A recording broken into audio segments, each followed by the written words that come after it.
Today is May 5th, and my name is Jenna Masahira, and I'll be interviewing Girn for Coquitlam Heritage's Oral History Project. This is a reminder that this interview is being recorded and will be made available to the public. All right, thank you for being here. Thanks. So first, can you tell us what year you're born and where? I was born in 1951, Suva, Fiji. Okay, nice. And could you describe what your childhood home was like?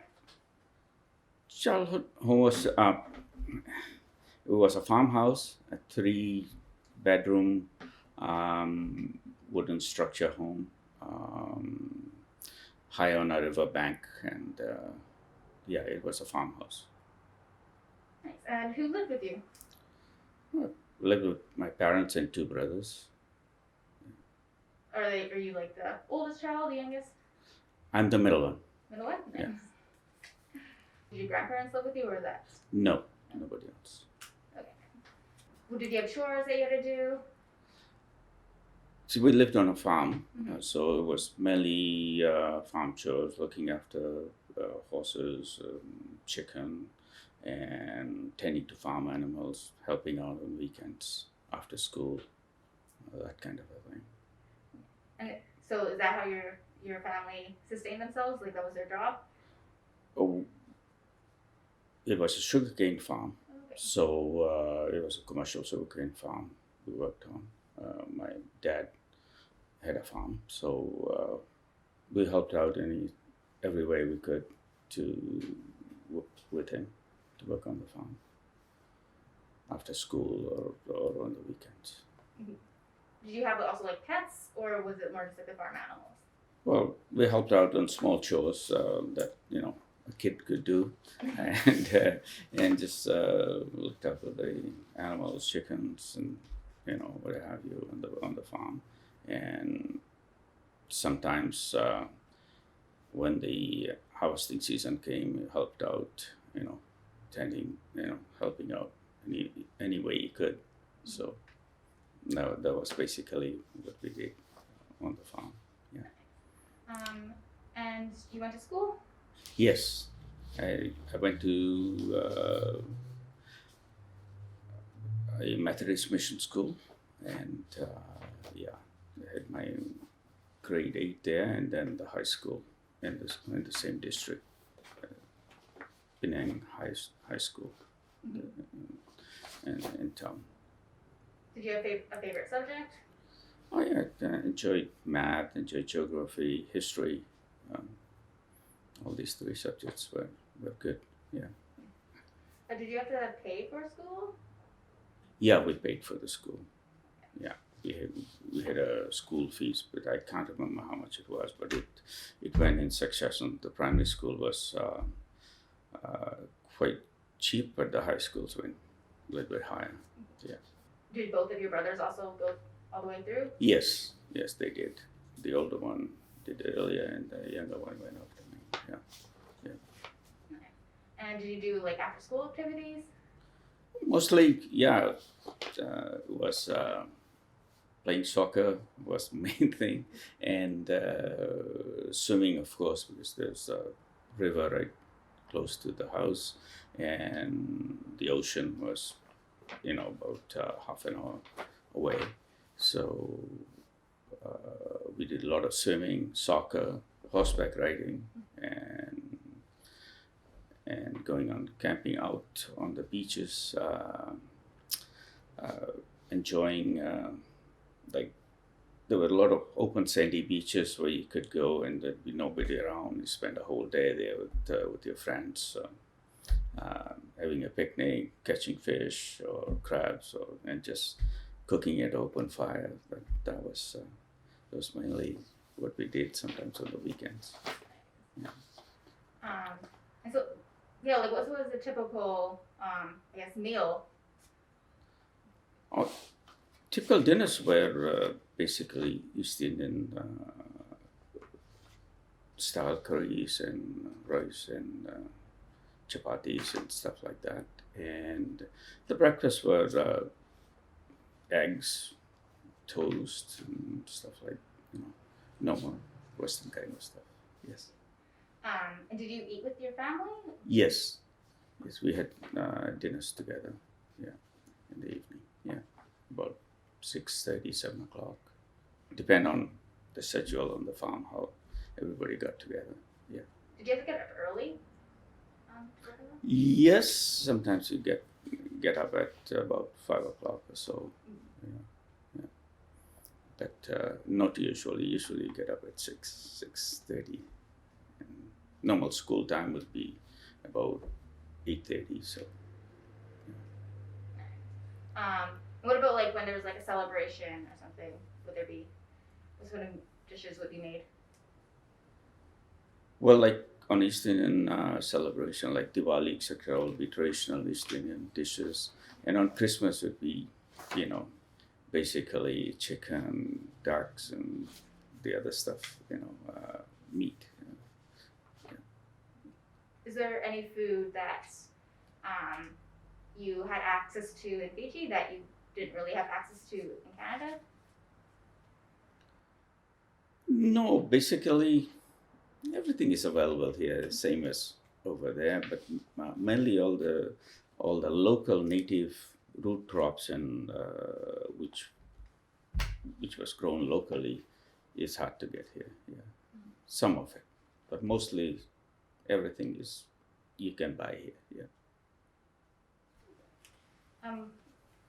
Like were those root crops just like used in like regular dishes or? Well, yeah, it was incorporated in some of the dishes we used to make, like local taro, cassava, and the like breadfruit, well, those kind of native, Fijian grown vegetables and all that. Yeah, we used to incorporate into our normal dishes. Yes. Did your like home have access to electricity and everything? Originally, no. Yeah, it's basically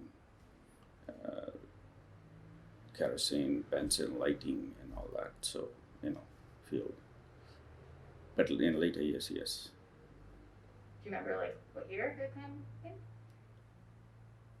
Around? It would be in like mid 70s, late 60s to mid 70s. Yeah. And how did people listen to music? The music was, it was Western music too. Mm-hmm. Beatles, Elvis, you could hear on the radio. The other music was Indian, Hindi music, and Punjabi music on the radio and stuff. We used to enjoy. Did you play an instrument? No, no, I didn't.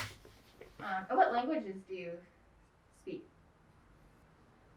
Different language. Yeah. English was a basic, and Hindi, Punjabi, and some native Fijian language, which is native language. Yeah. The dialect is Fijian, but the alphabet is English.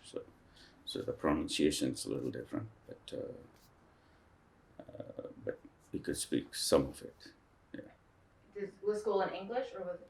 Mainly in English. Okay. Yeah, the second language were Hindi, but mainly was English. Yes. And did you practice a religion growing up? Yeah, we practiced mainly Sikh religion, but in schools we and on Sundays we had some Bible studies that we attended. Yeah, so I went to a Methodist mission school, which had a sort of compulsory lessons in the morning, Bible for an hour. So we did that, studied that. Do you still practice like either Sikhism or? We mainly Sikhism is the main one, but like Christianity is also practice. So you had to high school in Fiji. Where did you go to university after that? I immigrated to Canada after that, after doing my grade 12. I immigrated to Canada in 71, and I attended BC Technical Institute and BCIT, doing my electrical course. What made you decide to move to Canada? Just, I guess, adventure to see a new country, many more opportunities, I guess, to Canada offered more opportunities for work and studies. Did you know anyone here? Yeah, I had my brother here earlier, Okay. a few years earlier than me, and so that's why I decided to come to Canada. Do you know why your brother moved here? Then again, there's more like adventure for him. It was and more opportunities than Fiji had to offer at that time. Yeah. Did your younger brother also come here? Yes, he immigrated later in later years. Yeah. Did your parents ever move here? Yes, Okay. he immigrated with my parents. Yeah. So what year was that?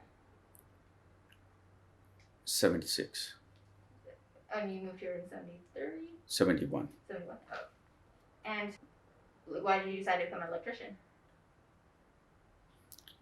Well, when I moved as a student here, we looked at the opportunities, and electrical field was a little bit exciting for me, and I took some physics and other courses earlier, so that's why I went into that. And then the job opportunities were better.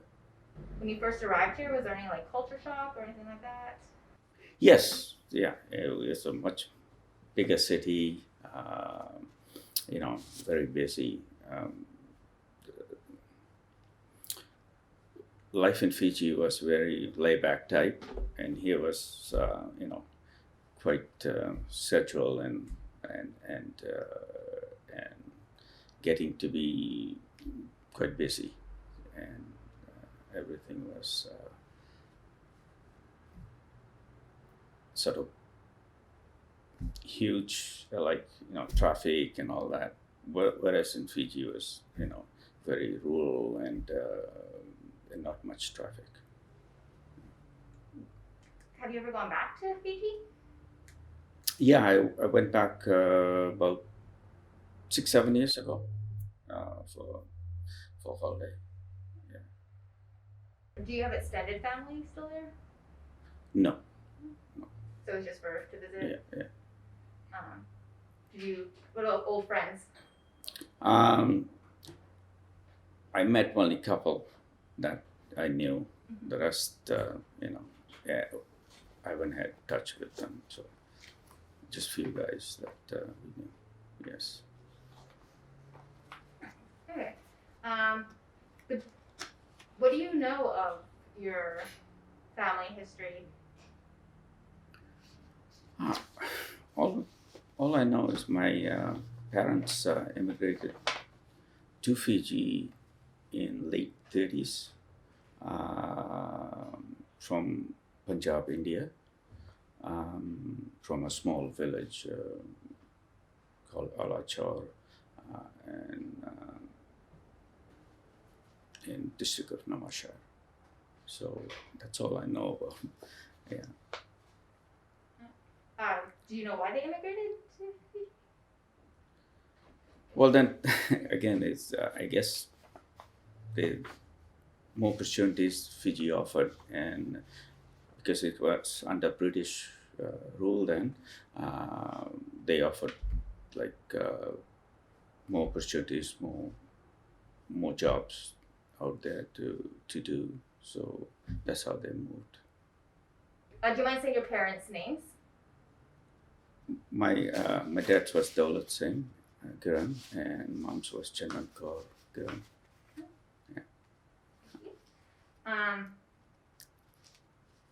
And I assume your parents were retired when they moved here? Yes. They sold the farm and retired and moved here. Yeah. And what do your brothers do here? One of them is retired now. The other one works for wholesale outfit, hardware wholesalers, and the older one, like me, retired. He used to work. He was a manager at the at a local tire shop, tire Michelin company. Yeah, and he was manager at the Michelin company, and he's retired now. I guess I should ask, did you move to Coquitlam right away, or when you moved to Canada? No, I lived in Vancouver for a couple of years, and then in '73 moved to Coquitlam. What made you decide to move? Well, I guess the real estate market over there was, and here was a little bit lighter, cheaper, and so we moved here to Coquitlam. So you bought your house, or? No. I bought a house in '76. Yeah. Before that, I roomed with my brother. So after you went through school, what was the first job that you got? The first job I got was in Vancouver on West 6th. It was a electronic firm doing assembly work for computers, Nova computers. It was called Gestalt International. I worked there for almost 2 years. And then at that time, we had moved to Coquitlam, so I applied job at Fraser Mills as an electrician. And that's when in '77 I got a job here, working at Fraser Mills as an electrician. Can you describe what Fraser Mills was like at the time? Well, Fraser Mills was huge at that time. It was big. It was from this golf course here, from Brunette, all the way to almost Portman Bridge, and all this here, the park and all that, and even Superstore area, all was owned by Crown Zellerbach at that time. And the town site was right here. It was a huge place. When I started, it was over 2,000 people working there. There were quite a few people working there. Yeah. And were there still people living at the mill, or? No, at that time the townhouse, the town site was being dismantled, and nobody lived at the town site. Yeah. And as you were working there, what changes were made? Well, I started working in a really old mill, and then the old mill was torn down to make room for 2 new mills. So new technology, new mills. Yeah, it's seen a vast change from original old equipment to new. Yes, there was a lot of changes. And you stayed there how long? Almost 28 years. The mill closed down. That's when. Yeah, the mill closed down. That was our last day. The mill closed down. The main mill closed down, and that's when we were laid off. Yes. And what year was that? That was 2004. Okay. And did you know that was coming? No, it came as a little bit of a surprise, but that was the decision made by Interfor then to close it down. How many people were working at the mill when it closed down? I don't remember the exact number, but would be about 400 people working there, or 500 between people working there, including the office and and the whole plant, logging and all that. So Was there like a lot of work that to be done, or was it like the operations were slowly slowing down? yes, yeah, and the lumber supply was, it was diverted to the other mills, so they had intention to shut it down anyway, so make room for this big development. Yeah. Okay. So after 2004, what did you do then? Oh, I was hired by Georgia Pacific right across the river. They make wallboard, so I worked there for almost 10 years after that. And then, did you retire afterwards, or? No, I didn't. Unfortunately, that plant also closed down. So I was hired by Avalon Dairies, which I retired from 2 years ago. And do you have any like interesting stories of your time working at Fraser Mills? Well, Fraser Mills was a first-class company, Crown Selbach, when I first started. And every day, since I work as an electrician, maintenance electrician, installation of new equipment, every day was a challenge, and the people around working was just like family, and everybody was very helpful, and it was fun. Every day was a fun there, sort of, doing something new, something different, and the company, the management, and the people, workers around you were very, very good. That was the best place I worked for. Yes, ever. And do you still know people who work there? Yes, I have a lot of friends. There isn't a day that goes by that I don't meet or run into somebody that has worked in the mill, and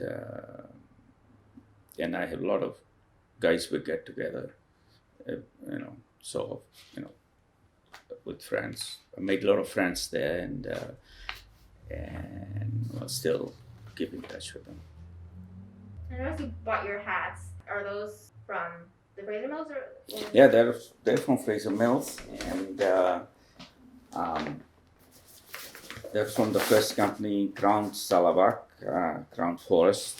It became Crown Forest, and then it became Fletcher Challenge, and then Interfor was the last one, which shut down. Yeah, so it changed hands quite a few times, and every time the management at Fraser Mills was good.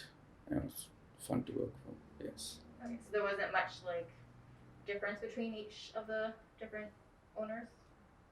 Well, Crown Zellerbach was the best, and then it formed the Canadian company Crown Forest, and each company had their own ways, but on the whole, they were good. They were, it was a good place to work for. But you didn't really know any of the history before, like of how like Fraser Mills started. Well, early history. They said that originally the workers were, from Lardville, French origin, and then came East Indian and Chinese, and I had that. They still lived there, and they had their own church and Gurdwara there, but I had not seen it, so it was before my time. Mm-hmm. And how was it seeing like this place get developed once the place got shut down? The Coquitlam, like the area. Oh, the Coquitlam. Yeah, it was quite rural then. The city hall used to be right here on Brunette. It's quite small. Now it's become large with high-rise buildings and all that. When we moved in 1971, was just Lohit Mall, which is a big store, like a mall, that's it. And now it's got bigger and busier now. Yeah. So how did you commute then to for? Because did you just live like nearby, or? We just live up the hill here. So yeah, we, you know, I owned a vehicle. We drive to work, but you could walk to work too. You know, it wasn't far. What did you do for fun, like here? Right now, you mean I'm retired and I'm just go for my morning walks. I would have liked to travel more, but with this COVID thing, that's a little bit restrictive. But I do my gardening. I love doing gardening. I travel a little bit and enjoy my grandkids. Spend time with my grandkids. That's When did you get married? 1980. And where did you meet your wife? Well, I met my wife in India. Oh, Yeah, I went for a visit and I met her there. nice. So have you been back to India since, or?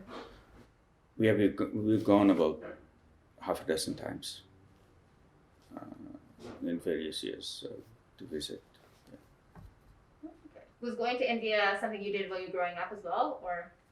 No, I went there after I got married. Yeah, Okay. when I got married. Yeah, And how many children did you have? 2. What are they doing now? Well, I have 2 daughters. One works for the airport authority, and the other one works for San Fraser University. And how many grandkids do you have? 4.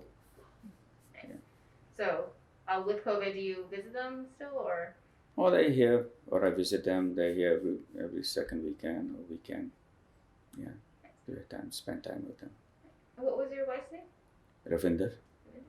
And so, did you do activities with your kids growing up, like take them camping or something like that? Yeah, we did. We took a lot of vacations together with the kids when they were growing up, and did a lot of traveling across all the way down to California, to state, Alberta, and yeah, we spent a lot of summer vacations out traveling with the kids. Did you do any activities with the kids in Coquitlam? Well, there were mainly school activities which we did, skating, swimming, and stuff like that with the kids. So that's about it. Do you want to talk a bit about how COVID affected you? Do you have any stories with that? Well, COVID has affected everybody. It affected traveling. Now that I'm retired, we wanted to travel a little bit more freer traveling, which is restrictive now, and can't visit any friends, family too much. So it's almost affected everybody. Mm-hmm. And what do you say is from when you were growing up in Fiji to kids growing up today? What would you say is something you view as a big difference? Well, there is a lot of changes now the resources are vast, and with the internet and all the new toys the kids get, which we didn't have, so that's the difference. And did you have any recipes that were do you do any cooking? I do. Yes, I do cooking for fun, but just basic Indian recipes, Indian dishes, and as well as a little bit Chinese, Western mixed, just a mixed dishes. Yeah, I love cooking. Nice. Do you have any do you make any Fijian dishes? Not really. The Fijian dishes are mostly boiled and sort of barbecued dishes. So yeah, I do make some of them, but not as authentic Fijian dish. No. Is there any changes that you saw in the city or that sort of thing that made an impact on you? No, all the all the changes have been good. Yeah, good. Yeah, good for me. Yeah, just they've been good changes, all the advancement and everything. No opinion about that. Okay. Oh, do you know anything about your family's surname? Not much. I know family originated from Punjab, India, and the last name is Girn. But other than that, uh, not much. Um, I guess I think that's it for me. Do you have any final like thoughts about time in Coquitlam or Fraser Mills or anything like that? Well, it was, like I said, Fraser Mills was a very good place to work for. First class companies that came by, and I miss it. You know, it was a good place to work and raise a family here. Yes. Nice. Okay. Thank you. Thanks. Thanks very much.